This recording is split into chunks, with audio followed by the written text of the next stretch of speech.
फहद से बात करें। फहद से किस सिलसिले में बात करूं बेटा? वो हनीमून का प्लान कैंसिल कर रहा है। क्यों, क्या बिजी हो गया है? अपनी अम्मी की वजह से। कह रहा है कि वो उन्हें अकेला नहीं छोड़ सकता। ओह आई सी। ये सब उसकी अम्मी जानबूझकर कर रही हैं। पता है आपको, वो मेरे बारे में इतनी अजीब बातें करती हैं, ऐसे रियलाइज कराती हैं। I feel so embarrass. क्यों, क्या कहती है फरीदा तुमसे? यही कि मुझे घर के काम नहीं करने आते, मैं तो नौकरों से काम करवाने की यूज्ड हूँ और वो अपने घर की रिस्पॉन्सिबिलिटी मुझ पर डाल नहीं सकती। ये तो बात सच है बेटा, तुम्हें काम नहीं आते। मॉम, मुझे उनकी बातें तंजिया लगती हैं। नहीं नहीं, फरीदा का लहजा ही ऐसा है।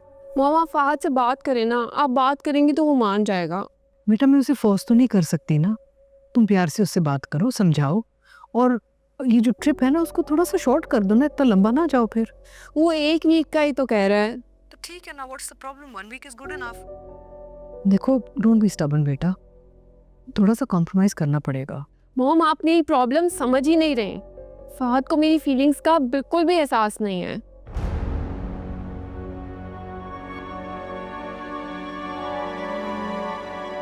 बेटा मनमानी मत करो, डोंट बी स्टबर्न।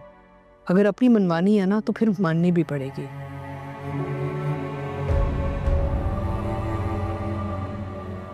और अपनी जिम्मेदारियां समझो पहले, घूमने फिरने के लिए तो बहुत वक्त है तुम्हारे पास।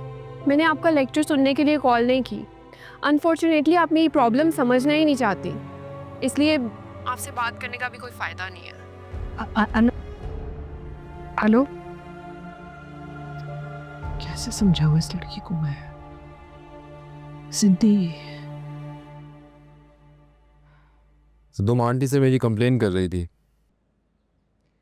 नहीं, मैं वो तो उल्टा तुम्हारी फेवर कर रही थी और मुझे समझाना शुरू कर दिया। चलो शुक्र है बचत हो गई, वरना ससुराल में एक और पेशी लग जाती। क्या क्या मतलब? अनम, क्या ये पॉसिबल है कि हमारे इश्यूज हमारे बीच में रहें, तुम उन्हें अपनी फैमिली के साथ डिस्कस ना करो? फहद, मैं अपनी मामा से बात कर रही थी। तुम उनसे मेरी अम्मी की बुराइयां कर रही थी, उनकी बातों को नेगेटिव वे में कन्वे कर रही थी।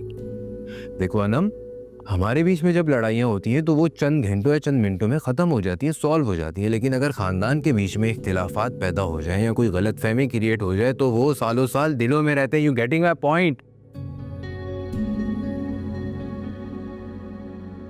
अच्छा चलो, मैं कोई कंप्लेंट नहीं करती तुमसे, लेकिन तुम मेरी बात मान लो ना यार।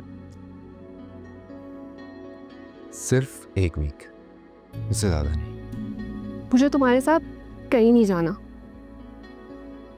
अनबिलीवेबल। लगता है तुमने ना कसम खाई हुई है कि कभी मैच्योर नहीं होना, हमेशा ये चाइल्डिश एटीट्यूड ही रखना अपना।